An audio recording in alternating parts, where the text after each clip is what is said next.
Ross is back. Joe back to handling just one job. Hope you get double pay. He'll be back for race. Ross looking over his shoulder, though, now. A lot of strong reviews on Joe. A little pressure. Pressure, Ross. Wally. Right. I'm scared. Pip. Wally Pip. Maybe you should be. Oh, you will be. By my count, we have 14 undefeated Power 4 teams left. I was say it's here being October 1st as we tape this. Only 14 remain. Can any of them last? Is my question for you. And so we'll run through them. It's a different era of college football. I look at Ohio State. They had nothing going on in the non-conference, but their conference slate is a little bit tougher. Namely, they're going to Oregon next week. Texas is you'd think, hey, maybe they could do undefeated when they were in the Big 12. A lot tougher in the SEC. More heavyweight matchups, less places to hide. Very hard to go undefeated anyway. But can any of these guys do it? And is there a surprise team? So let's just go conference by conference. All right. Yeah, sure. ACC. Miami, Duke, and Pitt. None of them have lost. What do you think, Pat? Anyone do it? Thoughts on any of those teams, or just how good they're doing? I don't think so. Now let's delineate. Are we talking about going 12-0 or 13? 12-0. 12-0. Okay. Maybe Miami, but I mean, we saw that they are a bit vulnerable. They're not like a totally dominant team. We're down to the last play and needed to come back to beat Virginia Tech. They've got some road games coming up. They're going to Cal with game day. Cross country to Berkeley. That'll be interesting. And then they come back 2 weeks after that. They're at Louisville. I think they lose one. I think they're a good team, but I don't think they are a flawless team, and I think they drop one. So I say nobody from the ACC gets through unscathed. Have you seen how they're hyping the Cal-Miami game? So Miami, obviously part of the famous, infamous, however you want to look at it, Catholics versus convicts game against Notre Dame. Yes. Cal, of course, Cal Twitter is just hysterical. They are calling it woke versus Coke. Yeah. It's wonderful. Perfect. No notes. Has Miami been invited to go along with that or not? Or is this just purely... I'm uncertain. The Calgorithm. It's probably the Calgorithm. There was a picture, but, who knows what's doctored of that, I'm sure. Yeah. Yeah, woke versus Coke on the Cal-Miami game. Cal fans, secret MVPs of the season, though. Yeah, really. Yeah.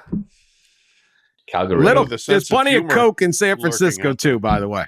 Just saying. It's kind of funny when California is looking down on somebody else or teasing someone else's illegal drug use. But hey, not in Sunnyvale, California, I can tell you that. 701 First Avenue. Right.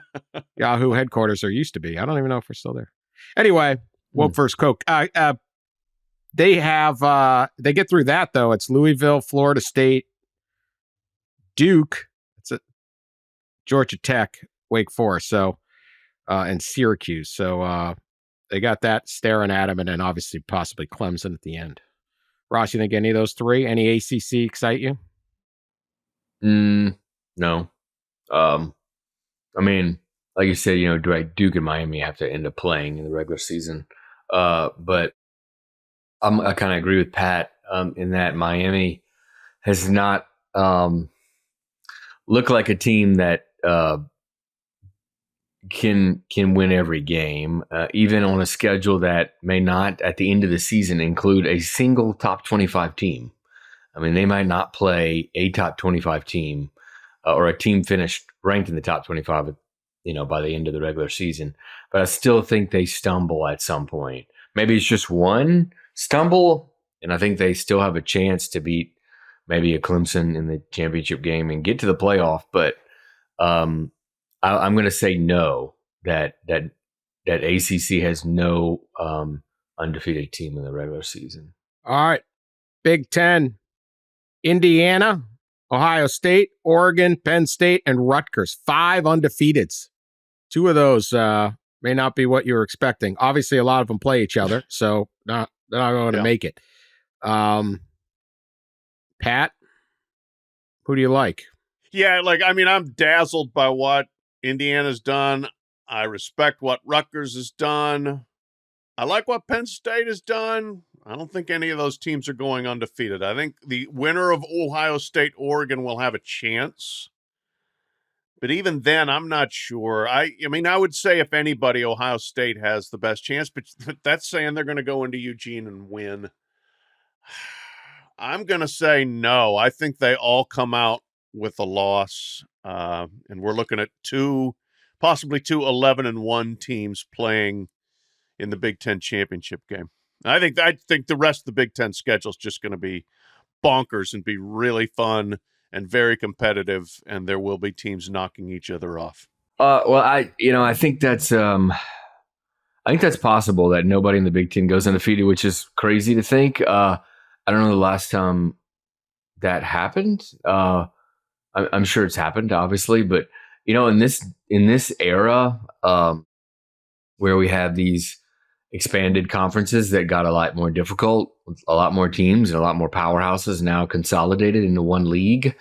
And now with this kind of like round robin schedule where you don't have divisions anymore, I think we all have to get used to that there's going to be potentially fewer undefeated teams in general. So that could happen in the Big Ten because they all kind of play each other and you could see them all beating up each other. Not only does Ohio State have to go to Oregon, but Ohio State has to go to Penn State too, obviously undefeated themselves. So I kind of lean toward what Pat's saying. I still think maybe one of the odds are that one of those 5 finish undefeated, whether it's Penn State, Oregon, or Ohio State. So I'll say that one of them probably does finish undefeated. I'm guessing the best chance of that happening, given the schedule, is actually Oregon because they host Ohio State. Ohio State again has to go to Penn State, but I'm going to say that like one. I just don't know which one, Dan. One of those goes undefeated. I agree. I think it's the winner of the Ohio State Oregon game can absolutely go undefeated. Ohio State, I think, is just flat out good enough. And yeah, they got to go to Penn State. I've seen this movie. Yeah. We covered that movie last year. Yeah. I covered that movie 4 or 5 times through the years. Every time they play at Ohio State, Penn State, Ohio State, I go. And to go to Ohio State, I usually just drive down and back in the same day. It's a long day. It's like 14 hours of like driving and, it's fine, right? We're not entering a coal mine. But I'm always driving back going, I'm not coming to the damn Penn State at Ohio State game again. As I'm on like hour 13 getting to Toledo. Last year, yes. Like, what am I doing? We had a bit of rising disgust last year in the fourth quarter watching Penn State, 3rd and 12, throw a 3-yard pass over and over and over again. Yeah. Like, why are we here? I'm like, why did I do this again? And then, but again, if they play next year, I don't know. I'll totally get roped into it. I'll be like, anyway, I think either one, because to me, if Oregon can beat Ohio State next week, and by the way, the 12th this is your antiquing weekend. Mm-hmm. There's only one matchup this weekend of ranked on ranked, and it's Missouri A&M. Right. Next weekend, forget it. Right. Texas, Oklahoma, Ohio State, Oregon. There's a whole bunch of them. I can't. It's a burner next weekend. Yeah. Next weekend and November 9th are incredibly loaded weekends. And, like and as October loaded as 19th. I've ever seen. Like October 12th, you've got it is the Big Ten weekend. You've got Ohio State, Oregon, and you have Penn State at USC. So you got 4 elite Big Ten teams facing off, and both of them are old Big Ten at new Big Ten. It's going to be really fun. Peacock? No Peacock, I don't please. know. I don't want to know. All right. Anyway, lock in this weekend. Anyway, look, if Oregon gets through that, then it's like a war of attrition for them because we've talked about this schedule where they have to go back and forth, like 5 days 6 days later, they're at Purdue. And I know Purdue's bad, but whatever. Then they're back home. Illinois, we've talked, biggest pain in the neck team to play. Then they're at Michigan. They should be able to beat Michigan, but that's another trip. Then they're back home for Maryland. Then they're at Wisconsin. Like, at what point? But they're certain. And then I just think Ohio State's good enough. So, but the basic point here is these games are hard. These schedules are harder, and there's going to be all these people going, 2-loss teams in the playoff, 3-loss. It's like, well, they didn't play like this before. Right. Yeah. Yep. Like, you used to have 1-2 games, like Ohio State, Michigan used to just roll through everybody and then wait till the end of the year. Yeah. Well, that was and play each this other. is going to be the And thing. it's like, that's how we did it. Like, that's not how you did it. Well, and this is going to, Dan, this is going to be the concern, and this is already a concern. And I'm sure we'll get to it later with the Big Ten SEC meeting in Nashville next week. But like, this is a concern with Big Ten SEC folks who believe that their teams are, because of the schedule they play and the consolidated brands in their leagues, are going to have 2 or 3 losses. And will those teams be left out for a 1-loss team in a maybe a quote weaker conference in the Big 12 ACC for these at why they're going to rig it all in their favor, baby. Can't wait. Yeah. We'll all right, hold your fire. We're getting to it. I know. We're talking football here. Okay. Yeah, it's football. I don't know. Yeah, we good. BYU, Iowa State. Anyone going undefeated? No. This league. This is. I mean, like, I am excited to watch the Big 12 hash itself out, but neither of those teams are going undefeated. Kudos to BYU. Did not see that coming at all. Iowa State is what Iowa State has been when they've been good under Matt Campbell.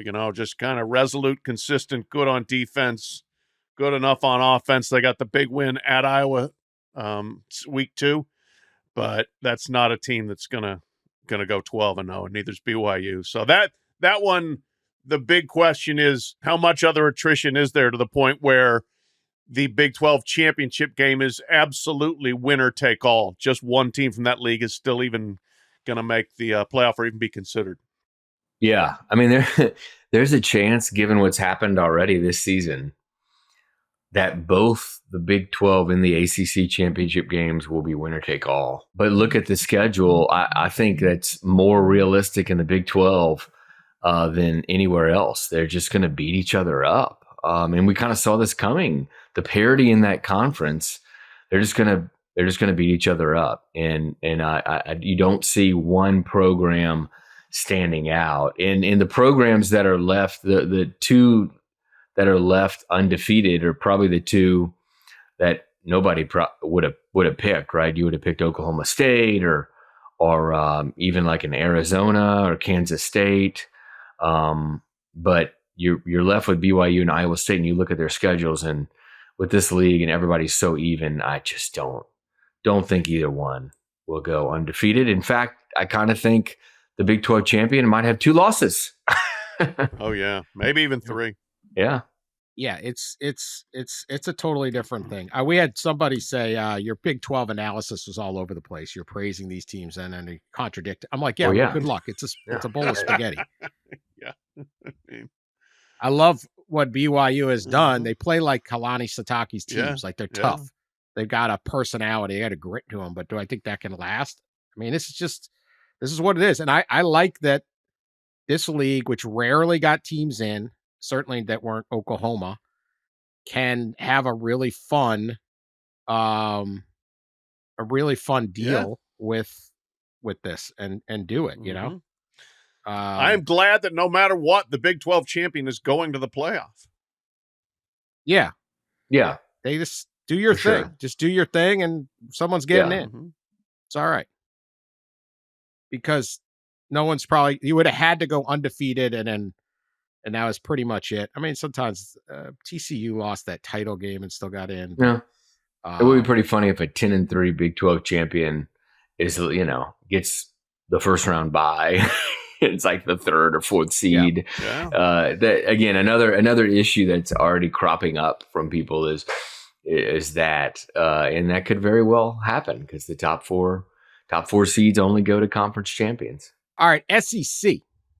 We got 4: Texas, Tennessee, Alabama, Missouri Tigers.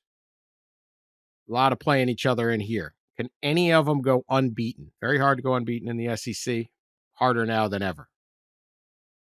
Yeah, this one I think no. I think out of all the leagues we've talked about, the best chance is the Big Ten champion being undefeated. I think the competition is too difficult, and the fact that they do have games set against each other, a lot of these teams. So I talked about the bonkers Big 12 weekend, October 12th, October 19th, Alabama at Tennessee, Georgia at Texas. 4 of the top 5 teams in the rankings right now. How good is that going to be?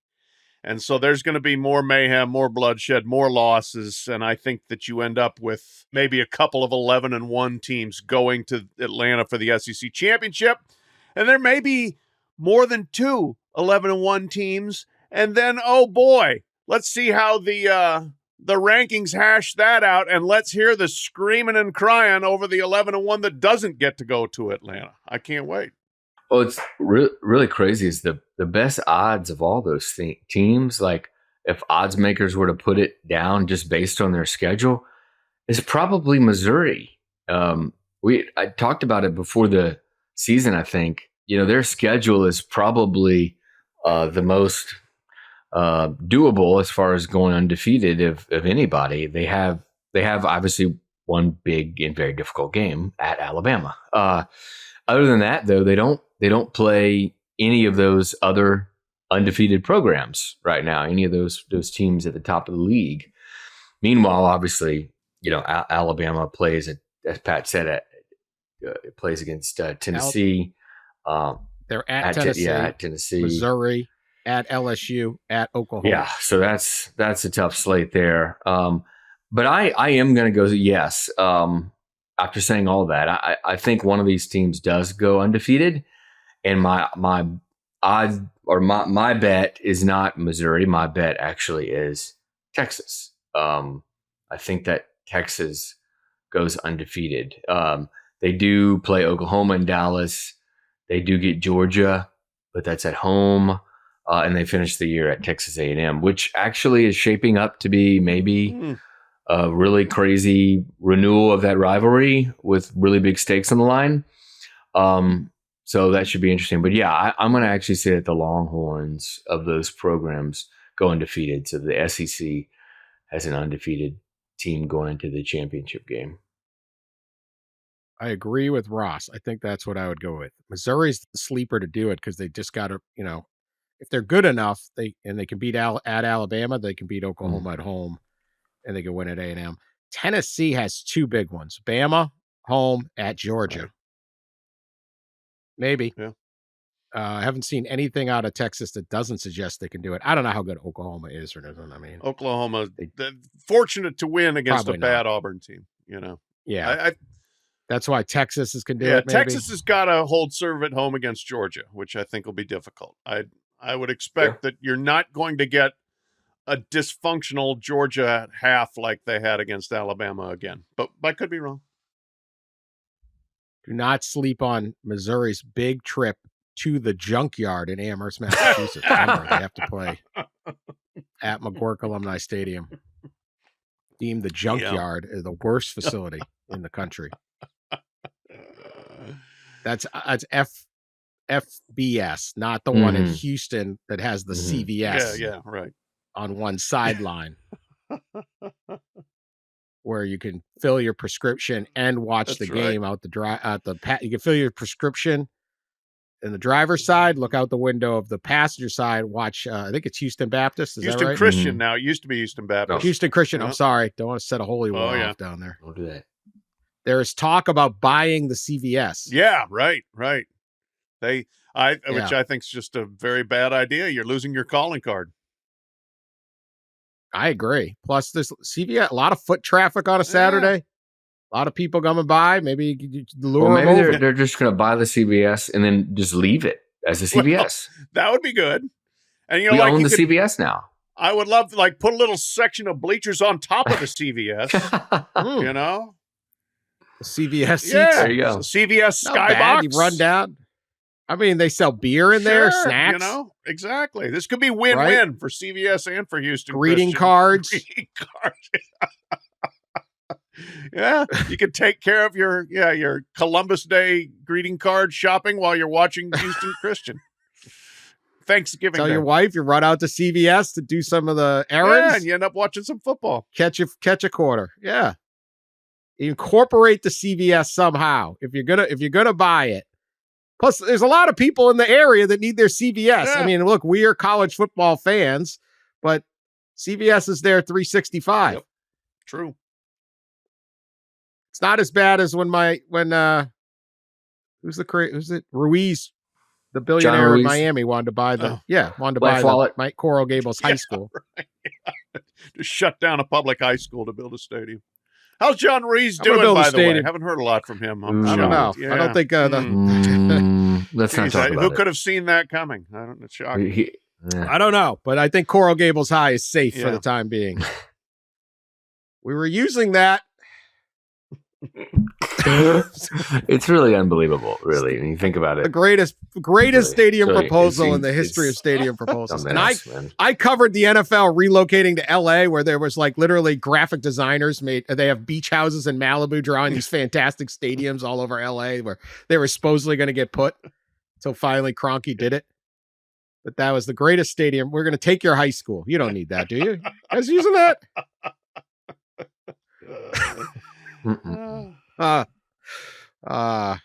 Woke first Coke, baby. Woke first Coke.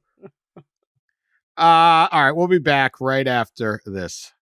All right, SEC and Big Ten, the Alliance Part 2. 2.0 Alliance, 2-team alliance, league alliance. Don't call it an alliance, Dan. Week. Oh, no. Oh, it's an alliance. It's an alliance. The Big Ten, that other alliance, that was a fake alliance. This is the real alliance. Because I prefer Axis. They knew they could muscle the ACC and Pac-12. I prefer Axis and every negative connotation that comes with it. Axis of evil.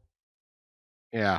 All right. Well, they're getting together to meet, talk about scheduling proposal, maybe. Wish Big Ten had just done that with the Pac-12 and ACC. We'd have all these leagues still.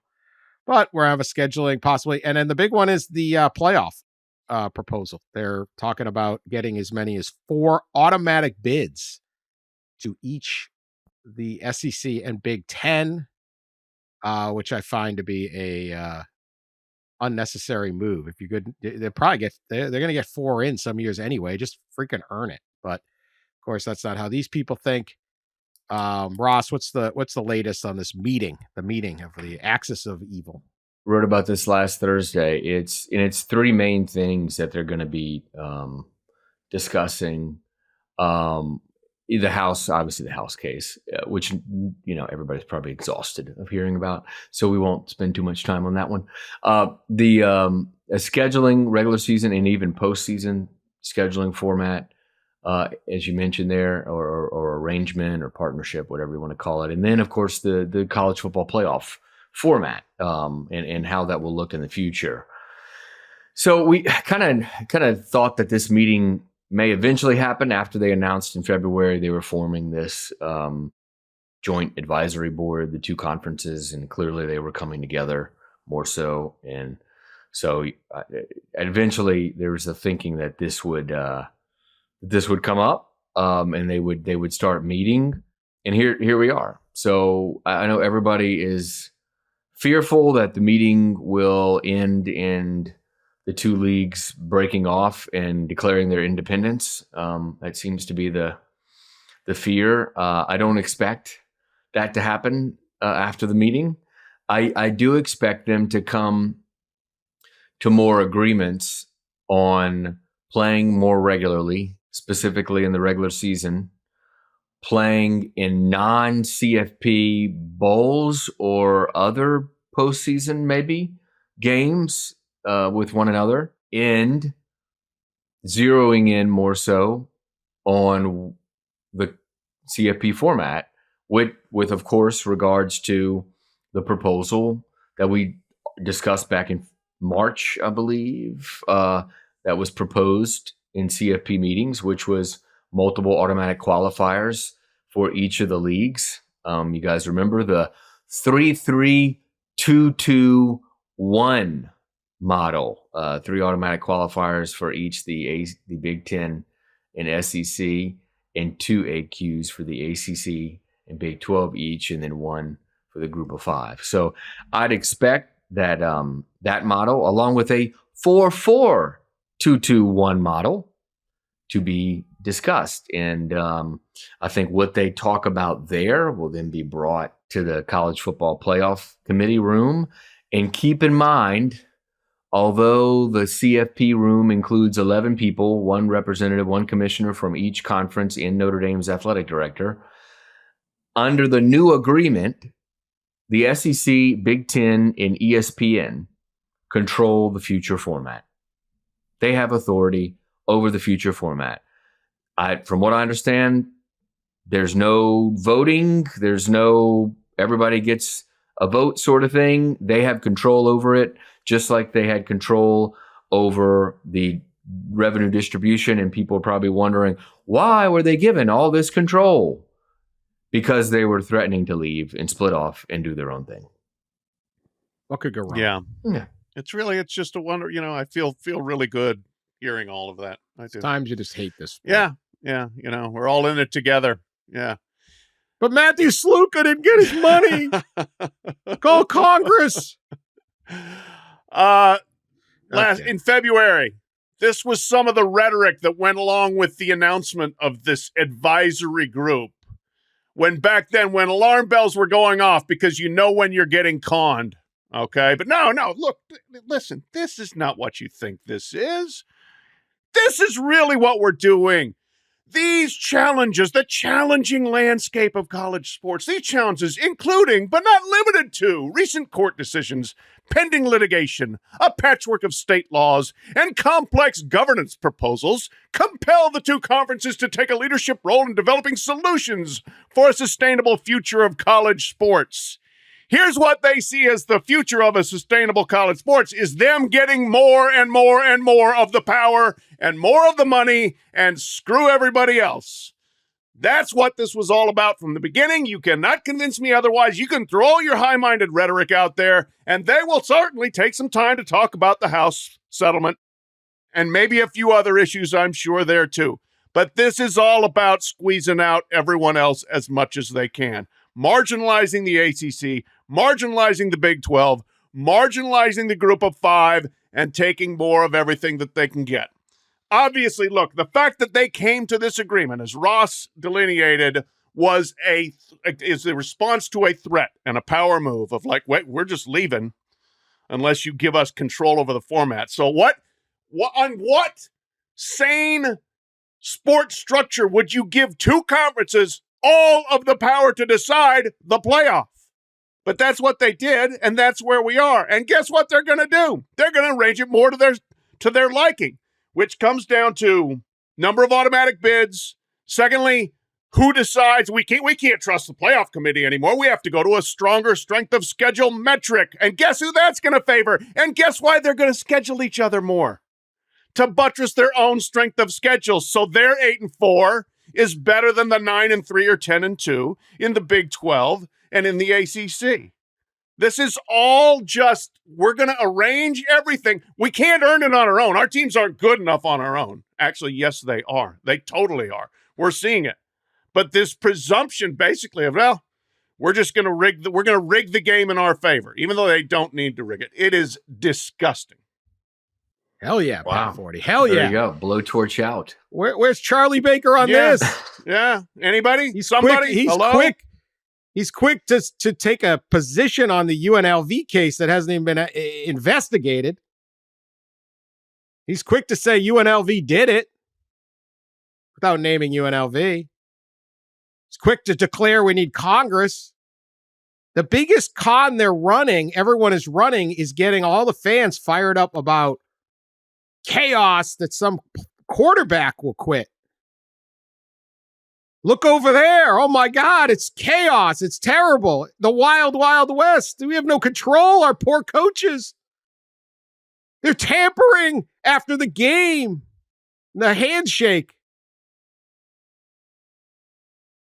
Dude, if your player is so easy to get out of your program that a 4-second conversation after a game is it ain't on them. Look over there. We need congressional action. We need rules. We need this. Meanwhile, let's nuke all the conferences, rig the postseason, control all the money. Where's Joe Manchin and Ted Cruz and Cory Booker on this? No calls for that. This is what's going to already has most adversely affected college football, and what will continue to most adversely college football. Not the crap they're actually complaining about and declaring they need the federal government to solve. They don't need more money. They need to spend their money more wisely. If we ain't got any more rules, you can shut down your compliance department. Like, they had so many rules, they had to come up with 15, they had to hire 15 people to navigate the rules. There's so many things that are just this. You're going to get 4 teams in anyway. Just play it out, man. Yeah. You don't have to rig the rules in your favor. It's amazing. You don't need a 14-team playoff. You need 12 will be fine. Let's see how it works. All of your doomsaying, your cries, you're always wrong. They're always wrong, right?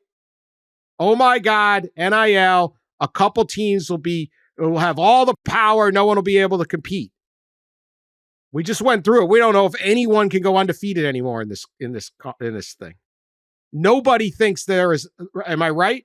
There's less parity now than 5 years ago. Yeah, I mean, anyone believe that? We've talked about it before, right? NIL, maybe it grew the gap between like the P4 and the G5, but it definitely evened things. The top 20 or 30 schools. You have more schools, I think, that can win a national championship now than you did just 5 years ago. Absolutely. Missouri wouldn't be in the mix G5, right now otherwise. Right, absolutely. Tennessee, that's a great example. Yeah. Missouri, Tennessee, all of a sudden, boom, here we go. Back on Rocky Top, go Big Orange, and it's great. Good for them. Good for them. Because not every kid is going to the same 3 schools. They're wrong about all of their doomsaying, but they sit there every time. Trust us, we got to do this. Yeah. You're always wrong. I don't know whether it's made up or they're just wrong because they can't see the future. But we said all the time, NIL's not going to hurt anything. We had Michigan Michigan couldn't win a national title 6 years ago. No chance. They just won it. Went 15-0. Because they were able to keep all their guys in school. All this stuff that they cry about wrong. And then this stuff, they're just going to be like, yeah, we're just going to do this. And no one's paying attention because it's like a meeting in Nashville. Just a benign little meeting. Just keep it at 12. Is that where they're meeting in Nashville? Yes. Yeah. Mm-hmm. Okay. Keep it at 12. Earn your spots. You're going to earn them. What are you scared of? The problem, even in the Big Ten and the SEC, your problem is so many of your schools no longer really can compete. You have to climb over too many programs. Where in the past, you could sit there and harbor that dream and say, hey, man, maybe we could be Michigan State. Well, maybe we can get to Atlanta. Now you go, gosh, look at all these programs ahead of me. That's where those guys are getting more, but we'll give them more money. Hey, all your athletic department personnel are making more money. You got more people on your support staff than ever. It's going to happen, but it shouldn't. This is what a Congress should be sitting there saying. You represent Minnesota. You say, is this good for the University of Minnesota? Yeah. Well, how about let alone in Texas, you say, is this good for Baylor and TCU and all these other schools? Like I represent, like, how many Division I programs are in the state of Texas? A bunch. Right, like 15. I was going to say at least 10 or 12, yeah. Right. Well, that's good for Texas and maybe Texas A&M, but what about all the others? That's where you want it. If we're sitting there saying this is an existential threat to college football, this is it. It isn't Matthew Sluka using Matthew Sluka as some, oh my word, oh my Lord, the sky is falling. Senator Manchin, West Virginia. Does this help West Virginia? Hell no. Where are you? Weigh in, please. Cooks, West Virginia. Yeah. If I'm a politician, I'm looking at this stuff going, wait a minute, that ain't good for us. And now, but I'm going to do your bidding on this other thing. There's a lot of schools going to get cooked on this. And this is not good. I'm glad ESPN's got control over it. Yeah, that's great. Nothing bad could happen. Yeah. That, I mean, can I just also the ESPN story, which was, like several days later than Ross's, but did not acknowledge Ross's story, but that's neither here nor there. But the Thanks, Pat. No. ESPN Shocking. always good at crediting. Never happened They're before. good at crediting other Yeah, reports. they're They're so good at good crediting for it, other yeah. reports. the anonymous One of their quotes strong from an SEC source. I've listened to a certain SEC leader talk long enough over the last decade. I'm not sure I could quite mimic the voice, but this sure sounds like something he would say. I'm for anything that gives us the maximum number of postseason opportunities. I don't count bowl games as postseason opportunities. That's his speaking style. Tony Petitti's idea of multiple automatic spots for a conference has a lot of value. I'm not sure 4 is the right number. I'm going to take a wild guess who the source is, but I think he's a fairly important. They at least got a good source on this. Good one. Conference realignment. Mountain West making moves. Some of them totally crazy, but making moves. Texas State has a bid. Not sure they're going to take it. Presumably. They waiting out for the Pac-12. I'd be surprised if they take it. They got a bid. Yeah. Got an offer. I'd HOCO. be- They got a HOCO invite. I think the fact that the Mountain West, and by the time this comes out, this is in my mind, but maybe all resolved, but the Mountain West has kind of moved on to UTEP, probably UTEP, tells you that they don't expect Texas State to. But they need two. They need another two. one. Yeah, they do. They need two. Yep. So Texas State has got an invite to the Mountain West. Pac-12 is still sitting there at 7. They need to add somebody. UTEP is either got a bid or whatever. I don't think they're hesitating. They'll be getting a bid, I'm sure. If they don't already have an invite, they'll get it. Yeah. Then there was the late Friday reveal that there are possible bids, or they're exploring adding Toledo and Northern Illinois as football-only members. Yeah. Oh. Please don't mess with the MAC. Yeah. It's nothing sacred. It's nothing sacred. Anyway, that would require Northern Illinois and Toledo to join the Mountain West, which you got to remember in its new form isn't even what it is now. Which, you're losing Boise and Fresno and a lot of schools. And the closest school to Toledo, other than Northern Illinois, would be Wyoming. And not very close, Dave Briggs, not that close, but even better. Dave Briggs of the Toledo Blade noted actually closer. Toledo is actually closer. Hawaii would be a team they would play, so that's very far away. They're actually closer to Africa.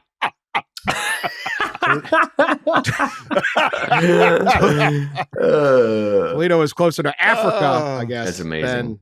Than, I don't know.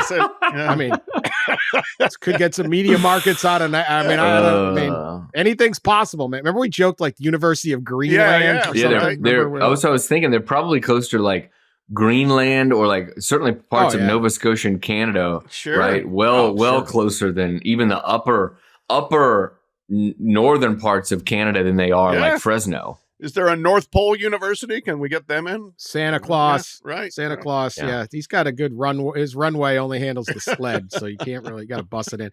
Anyway, oh Lord. Yeah. And then that would require these ones to like join the Horizon. Like their other sports are, Northern Illinois has always been a little geographic outlier. I don't know. How does this add value? Like Toledo isn't actually is a city. It's like the 80th biggest media market. I mean, we're number 80. It's full of Cleveland Brown and Ohio State Buckeye, Michigan Wolverine fans. Like Toledo's got nice little fan base and all that, but the people of Toledo are not huddling around planning our weekend for playing the Wyoming game at 10 o'clock. Make sure you're watching CBS Sportsnet. If they did, then the Glass Bowl attendance would be a lot better than it is. Yeah, they have good fans, but they also have good fans because they're playing the teams that are their rivals. Yeah. And some of the fans are from the other school. Yeah. Imagine that, Dan. Toledo sits dead in the middle. Geographic and cultural connections Yeah. Amazing. Hey, I went to Ohio U. I happen to work in Toledo. Right. Oh, I went to Central Michigan. I happen to work in Toledo. Mhm. I'll go to the game. Yeah, no, we don't want any of that. Like the MAC, again, like Charlie Baker, he's all over Matt Sluka. Matt Sluka's All over UNLV for this alleged offer, weighing in on a potential NCAA case, making a ruling before anything's been investigated, but he's dead silent on this. I mean, this is stupid. Well, and Dan, you know this, and you should speak to it here, is you've gotten, let me just say, I will be a little surprised if this ends up happening, but if both you and I and Toledo football fight for the MAC. I don't ever think that was a top line thing for the MAC. I think that was a possibility for the MAC, and so the commissioner of, a possibility for the Mountain West, and the commissioner of the Mountain West, alerted the MAC commissioner, as you're supposed to do in these situations. Polite. Isn't often done, but what she did do it, Gloria Navarez called John Steinbrecher, I think, and just alerted, hey, we may discuss this possibility with a couple of your programs. If you get the two as football only members, of course, you still have to add 2 full members, right? And then you're cutting the pie into the distribution into smaller slices and is it really that worth it? And I think talking to folks in the Mountain West and Dan talking to folks right in Toledo and at Northern Illinois, that this is probably not worth it for anybody. Industry sources. I don't talk to anybody. Yeah, that's right. So Ross, game this out for me. We figure UTEP is going to the Mountain West, right? We think that's probably likely to happen. So that gets them to 7 full-time members. They need 1 more. The Pac-12 needs 1 more. Who are they? Yeah, that's right. That's I think Texas State, as we talked about, is certainly a school on probably a possibility. Then you got to look toward FCS ranks, right? And you look at, I've mentioned it in a few of my stories, the Dakotas, the North Dakota State, the South Dakota State, Tarleton State, and Texas has had conversations with at least the Mountain West. Sacramento State is going all out with this public campaign to get into the Pac-12. They're building a new stadium. They allegedly raised $35 million in NIL, or pledged $35 million in NIL, which is pretty wild. I don't know. Sometimes I can't figure out why these FCS programs want to make the leap in scratch and claw in a division where you can't win a football championship, or the odds are incredibly long. But look, somebody's going to have to dip into FCS. I would doubt it would be the Pac-12, but somebody's going to have to, because they're running out of options. and of course the sensible option would be to, I don't know, merge, but that doesn't seem like it's going to happen.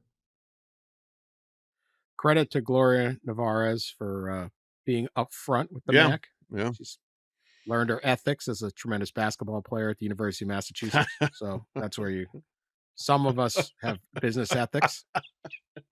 Others of us are meeting in Nashville. There you go. Plot the demise of the entire sport. To me, the Pac-12, you take Texas State and call it a day, or you take UTEP and call it a day. If you want to go to 9, take them both. I know people like UTEP sucks, Texas State, but at least you're in like cities with real fan bases and some facilities. Like UTEP gets 40,000 people to football games. They win 3 games a year. Like, it's a 2 million person media market. Like there's some of them are in Juarez, Mexico, but they're still fans of the sport and all that. So there's real, like, when you're trying to elevate an FCS, I mean, I don't know. It's just, there's a lot of work to do there. And it's way more expensive than ever. It's $5 million now to move up. Yeah, $5 million now. Right. And they've go ahead, Pat. And just the infrastructure. You just don't have it. Well, and the reason it's $5 million is because they don't want you at the FBS level anymore. And if you want to further give incentive to the power conferences to kick everyone else to the curb, just go ahead and keep adding Flotsam and Jetsam to the end of the FBS, and that's like, you know what, we're done with you guys. You guys go have your own cute little NIT championship. Well, first Flotsam and Jetsam reference not made by Pete Thamel. That's true. That was his Pete line. liked his Flotsam. Good job. And Jetsam. There's been two. I'm glad Pat noted that, because there's been two changes over the last year that you could probably describe as financial disincentivizing of FCS to FBS, which is the $5 million change, as Pat mentioned, but also the CFP distribution change, which gives a certain amount of money to all the Group of Fives programs and no more money. Any new teams, no more money. So the Group of Five, or Group of Six now with the Pac-12 maybe, would have to distribute. Everybody have to take a cut in order to distribute to a new school that goes up from FCS to FBS. Here's the thing: some of these schools, like Tarleton State, like maybe Sacramento State, they probably just don't need the money. They're probably like, whatever, we'll pay the $5 million, and we don't need any kind of signing bonus, and we don't need CFP money. We'll just come. And I think that probably is what ends up happening. But and one school I did leave off as an option out there, at least for the Mountain West, right, is New Mexico State. That's in Conference USA. A lot of people would say it makes sense to take New Mexico State in UTEP, right, somewhat near each other.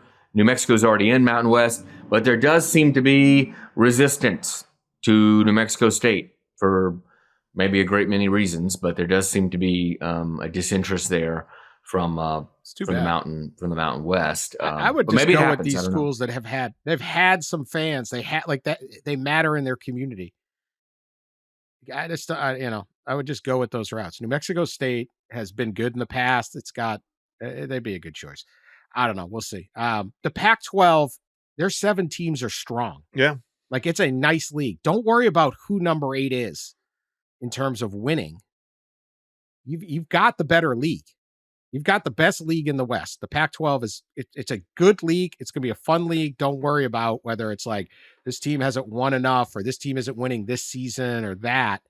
I would just do it. Well, anyway. And one last thing about this, Dan, is I think what the Pac-12 is going to do, is they're going to probably try to get this thing done with Gonzaga before they move on, right, and continue down this road.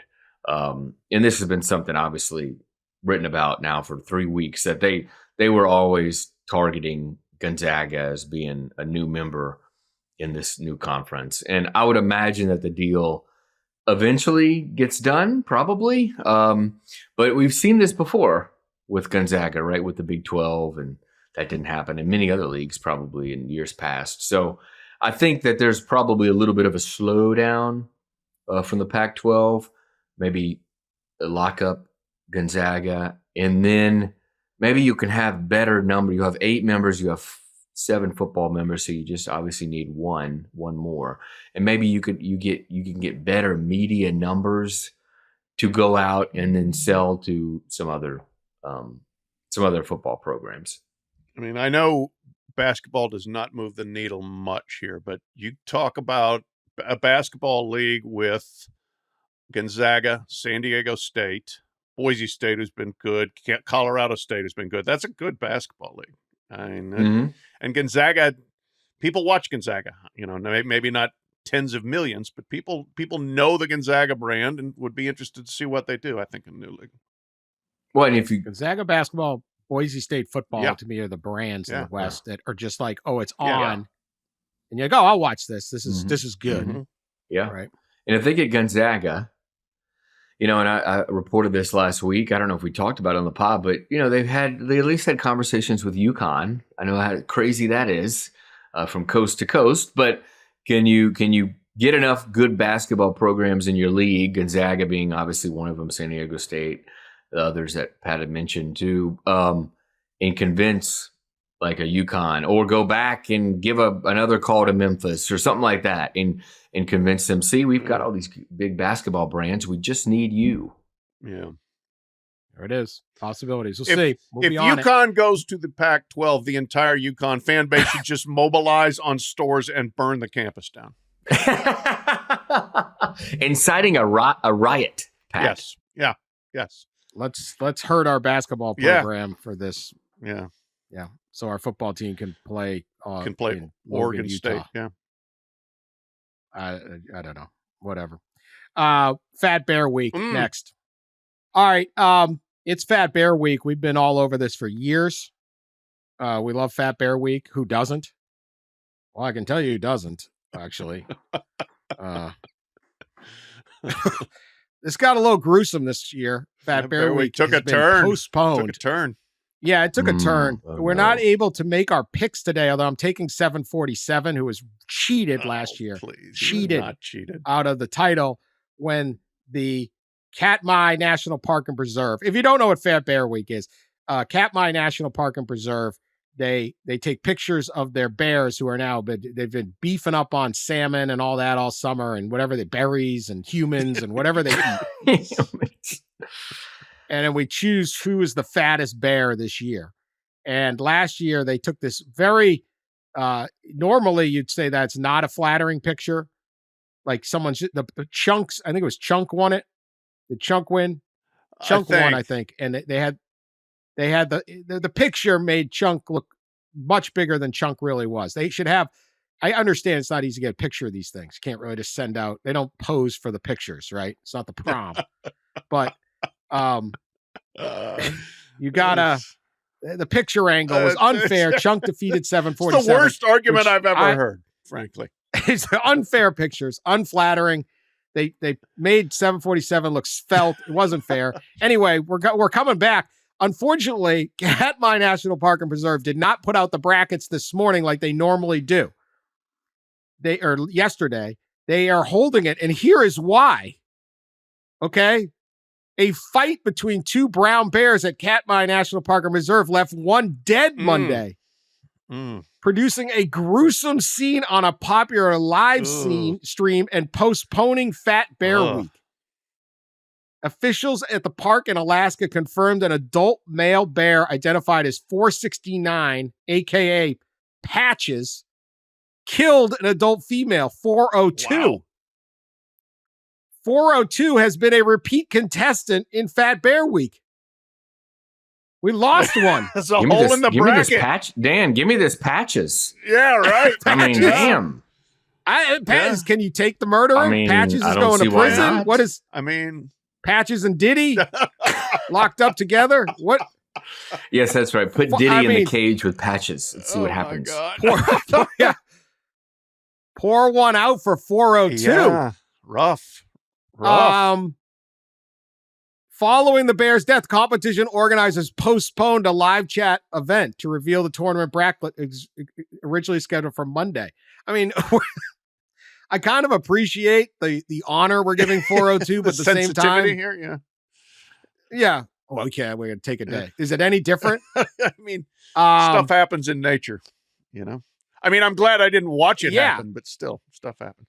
Well, would I be a bad person if I say I tried to find the video? Oh my God, you're terrible. I didn't say I did. I said, would I be? Yes. Would I? You would.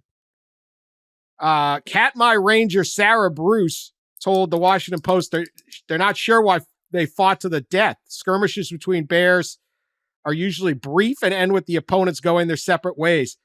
This confrontation lasted roughly 20 minutes. Oh, brutal. You want to watch one bear kill another for 20 Yikes. minutes? It's on video somewhere. Wow. If you don't. It'd be better than Saint Bill Snyder, I can tell you that. Yeah, we're Mike Fitz, a naturalist for Explore.org. We love to celebrate the success of bears with full stomachs and ample body fat, but the ferocity of bears is real. The risks they face are real. Their lives can be hard and their deaths can be painful. What a quote. Yeah, no kidding. The morning started peacefully, as they all do. Around 9 a.m. Alaska time, viewers on the Cats River View camera, one of 8 positioned around the area, could see the last 4 bears in frame, one sitting on the shore while others fished in the gray water. Suddenly, 2 of the submerged bears, later identified as Patches and 402, began grappling, biting, and thrashing each other. 469 eventually took over. That's Patches, whose lifeless body sunk below the surface. Patches began eating 402 and later dragged her out of the water. Oh.